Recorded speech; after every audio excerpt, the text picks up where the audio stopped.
સ્થાન મળ્યું છે એમણે રચેલા બંધારણના બનાવ્યા છે. આજે હું આ મંચ પર ઉપસ્થિત છું એનું કારણ પણ એ જ છે. અને એ રીતે જ શિક્ષણ મેળવ્યું છે અને પ્રોફેસર બની છું. પપ્પા મમ્મી શિક્ષક હોવાના લીધે અમે શિક્ષણનું મહત્વ તો ખૂબ સારી રીતે સમજીએ છીએ.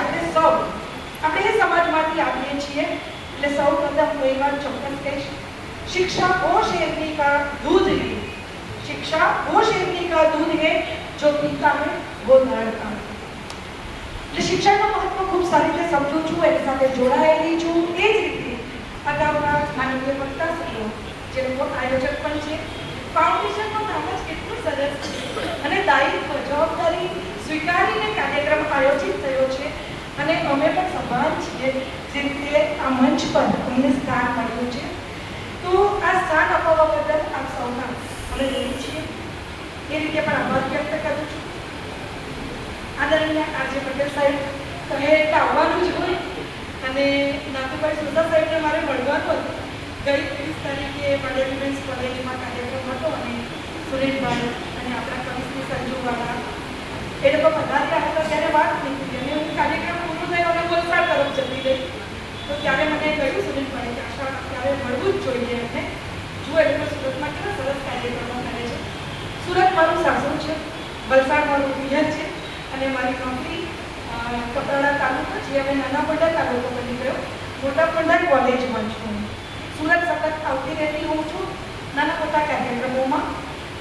અને જે પાવનની વાત થઈ આર્થિક રીતે સક્ષમ બનવાની, એ માટે હું એટલું જ કહીશ કે આર્થિક રીતે બહુ સક્ષમ છું. પરિણામે જ્યાં બોલાવે ત્યાં દોડીને જઈ શકું છું. ગાડી આવડે છે, 2001થી ગાડી ચલાવું છું. 8 લાખ કિલોમીટર ઉપર મેં ગાડી ચલાવી છે અને જે મને વિષય અપાયો છે એના અનુસંધાનમાં એ વાત જોડીને ચોક્કસ કહીશ. અંધશ્રદ્ધાની વાતનો વિષય સાથે મને મોકલ્યો હતો. 4 ગાડી મેં મારી પોતાના નામે લીધી છે. આજ સુધી કોઈ વિધિ તોરણિયા તારીખ મુહૂર્ત જોયું નથી. આજ સુધી જોયું નથી. 2 વાર મારા એક્સિડન્ટ થયા છે, એમાં મારી ભૂલ ક્યાંય નથી.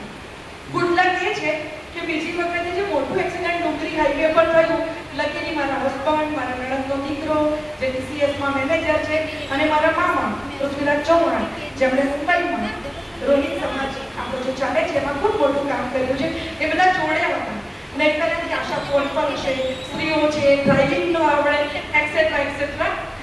સો પહેલું જે થયેલું તે હીરોની નાનકડી ગાડી હતી અને પાછળથી એક જણ ઠોકેલી વાપીમાં. બધી વખતે બચી ગઈ છું ખૂબ સરસ રીતે અને કાયમ મેં આશ્વાસન એ રીતે લીધું છે કે મોટી ઘાતમાંથી બચી હોઈશ, એમાંથી નીકળી ગઈ છું. એટલે જે વાત થોડીક કરવાની છે એમાં આપણે રમાબાઈની જન્મ જયંતિ નિમિત્તે ભેગા થયા છીએ. હું મહુ ગઈ છું, નિરાંતે આખું જગ્યા જોઈ છે અને ગદગદિત છું. રોમેરોમ આવી કોઈ પણ વાત હોય ત્યારે મને રૂવાટા ઉભા થઈ જ જતા હોય છે. સતીશભાઈને ખબર છે, એમની સાથે વાત કરું ત્યારે પણ કહેતી હોઉં છું કે તમારા રેડિયો પર મેં 2 કાર્યક્રમ આપણે અમારા વાર્તાલાપના એમાં જ્યારે ડૉક્ટર ભીમરાવ બાબાસાહેબ આંબેડકર વિશે વાતો કરવાની થઈ અને મેં એમના વિશે વાંચ્યું ત્યારે મારી પરિસ્થિતિ દરેક વખતે લગેજોમાં મુન્નાભાઈ જેવી થઈ છે. એટલી બધી અસર થાય કે મારે એમાંથી મુક્ત થવા માટે કંઈક બીજા કામોમાં મારી જાતને પરાણે ખેંચી લઈ જવી પડે કે એક મહામાનવ, એક માણસ, આપણે પણ 24 કલાકના સમયગાળામાં જ જીવીએ છીએ અને વ્યક્તિ ધારે તો શું કરી શકે.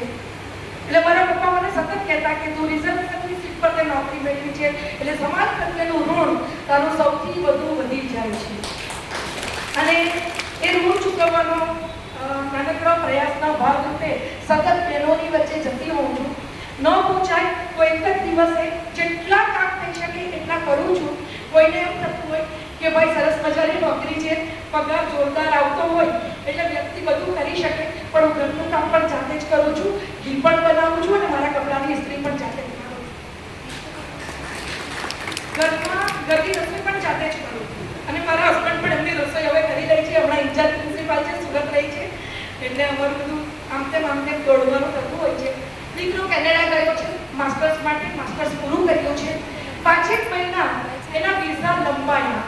એણે મને આજે સવારે એ કહ્યું કે મમ્મી તું આ વાત છે 5 મહિના એના વિઝા લંબાયા તો મેં કોઈ દોરા ધાગા બધા આંકડી બાંધી નથી, ક્યારેય નથી બાંધી. એ જન્મ્યો ત્યારથી 10 દિવસનો મૂકીને હું નોકરીમાં હાજર થવા ગઈ. વલસાડથી મારું મોટા જવા આવવાનું 96 થી 98 કિલોમીટર થાય છે. 98માં એનો જન્મ થયો. 94થી મેં નોકરી મેળવી છે. 1994 થી 2001 પબ્લિક ટ્રાન્સપોર્ટેશનમાં મેં ટ્રાવેલિંગ કર્યું છે. 5 કલાકની જોબ હોય તો 6 કલાક અપડાઉન, 11 કલાક હું ઘરની બહાર રહેતી હતી. અને એ સંઘર્ષ પછી 2001માં કાર લેવાની થઈ અને હું કાર શીખી. અને મારા દીકરાએ આજે મને એ જ વાત કહી કે મમ્મી તું એટલી વાત ચોક્કસ કહેજે કે એ 5 મહિના દરમિયાન મારો દીકરો પણ બેસી નથી રહ્યો. એણે બીજા દરવાજા ખોલવાનો પ્રયત્ન કર્યો. એણે જર્મની માટે ટ્રાય કરી, રાતની રાત જાગતો. એણે જર્મનીની ટોપ 50માં, વિશ્વની ટોપ 50માં જે યુનિવર્સિટી આવે કે જે લોકોના એડમિશન ક્લોઝ થઈ ગયેલા, એને નોક કરીને એણે એડમિશન માટે પ્રયત્ન કર્યા, એડમિશન મેળવ્યા 4 યુનિવર્સિટીમાં. અને એવું બધું થયું કે પછી કેનેડાના વિઝા આવી ગયા, જ્યાંથી અમે અમારી જીઆઈસી ને બધું લઈ લીધેલું હતું છતાં. અને પછી નિર્ણાયક સમયે વર્તે છે રહેવો પડે એ લીધો. પણ ટૂંકમાં વાત એટલી મારી કહેવી છે કે એ સમય દરમિયાન હું જેટલા પણ ચેરિટી પ્રોગ્રામ્સ કરું છું, ગૌદાન, મારું પુસ્તક પરિચય વલસાડમાં, એ દરેક કાર્યક્રમમાં એણે મારી સાથે ખભે ખભા મિલાપ કર્યો. એણે પાતળના પણ ઉછળ્યા. અને એટલો સરસ રીતે એ સમયગાળો એવો હતો કે રીતસર એનું ટ્રાન્સફોર્મેશન થયું. એટલે હું મારો અને દીકરો કે મારા હસબન્ડ સાથેનો એ ટાઈમને વધારે ગોલ્ડન પીરિયડ ગણું છું. ભલે વર્ષો સુધી અમે એકબીજાની સાથે રહ્યા, એક સરખી જોબ હોવાને લીધે અમારી રજાઓ કે વેકેશન એક સરખા પડ્યા. પરિણામે 80-90% ભારત અમે 3 જોડે ફર્યા છીએ, 15 દેશ વિદેશ સાથે ફર્યા છીએ. અને ત્યાર પછી 6 કન્ટ્રી હું એકલી ફરી છું. સ્વાભાવિક છે, પાવર છે પૈસાનો, પાવર છે એક પ્રકારનો ડિસિઝન મેકર બનવાનો, નિર્ણય લઈ શકવાની તાકાતનો. અને એ તાકાત મળી શિક્ષણના પરિણામે. અને પાવરફુલ જોબ, એવી જોબ કે રોજ મને અધ્યયન અને અધ્યાપન માટે સતત પ્રેરિત કરે છે. એક ઉદાહરણ પાવરવાળો આપીશ. બેન ટૂંકાવવાનું હોય તો પ્લીઝ ઇશારો કરી દેજો. એ આપીશ કે સાવિત્રીબાઈ ફૂલેની એ જમાનામાં શાળાઓની શરૂઆત કરી. આપણે સૌ જાણીએ છીએ, પણ એ વાત એટલા માટે કહીશ કે એ સ્કૂલ જોવા માટે હું 2 વાર ગઈ છું. ઉના દત્તોસેઠના મંદિરની સામે દીકરાને પણ લઈ ગઈ છું. અને જ્યોતિબા ફૂલેના ઘરે પણ ગઈ છું. મહાત્મા એમણે શરૂ કરેલી જે 18 જેટલી શાળાઓ છે એમાંથી 8 એક શાળાની મેં મુલાકાત લીધી છે. જ્યોતિબા ફૂલેના નામની અને સાવિત્રીબાઈ ફૂલેના નામની. તો આ બધું જ્યારે જોઈએ છીએ અને આપણા દીકરા દીકરી છે પણ હોય એમને એ બધી જગ્યાઓ લઈ જઈએ તો આપણો સમાજ અને આપણા પૂર્વસૂરીઓએ આપણા માટે શું કામ કર્યું, કેવા બલિદાન આપ્યા, એ આપણને સમજશે. કે ફાતિમા શેખ સાથે મળીને માતા સાવિત્રીબાઈ ફૂલે આ શિક્ષણનો યજ્ઞ એ સમયે કેવી રીતે શરૂ કર્યો. વંદન છે આપણા આ વંદનીય પૂર્વજોને, જેના પ્રતાપે મને અહીં ઉભા રહીને બોલવાની તક મળી. જે મેં કહ્યું ને, એક ઉદાહરણો આપીશ એ છે, હું ગૌદાનના કાર્યક્રમ કરું છું પહાડી અંતરિયાળ પ્રદેશમાં, ધરમપુર, કપરાડા અને દાદરાનગર હવેલીમાં. તો એકવાર મારું ફરિયાદ મેડિકલ કેમ્પ હતો અને લાઈનમાં બહેનો ઊભી હતી. તેમાંથી એક બેન મારા બાજુ જોઈને થોડા મારે હસિયા હતી. એટલે પીએસઆઈ સાહેબ આવેલા હતા તો એમની સાથે વાત હતી. તો મારું ધ્યાન ત્યારે ત્યાં જતું હતું. એટલે હું એમને મળવા હતી. મેં તમારો ઓળખો છું? તો કે હા. એટલે મેં પૂછ્યું ગાય આપી છે? તો કે હા. એક નહીં, 2. મેં તો બહુ સરસ. દૂધ ભરો છો ડેરીમાં? એમ કે હા.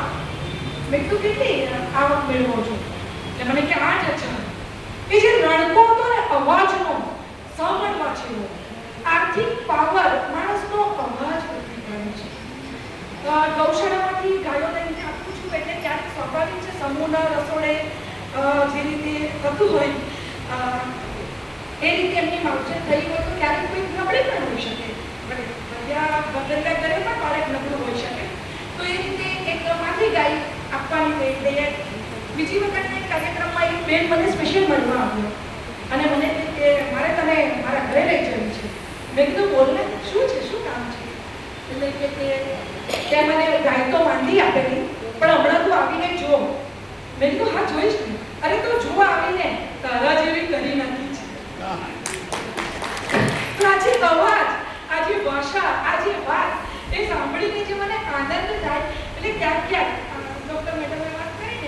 બહેનો માટે આપણે ઘણું બધું નાનું મોટું કરી શકીએ. મંચ એમને પણ આપણને મળ્યો છે તો આપણે બીજાને પણ સાથે જોડીએ, એક ચેન બનીએ અને એ રીતે સતત સમાજના ઉત્થાનમાં, રાષ્ટ્રના વિકાસમાં આપણું પોતાનું કલ્પન કરીએ. મને અહીં પોતાની તક આપી સૌનો ખૂબ ખૂબ આભાર. Thank you so much.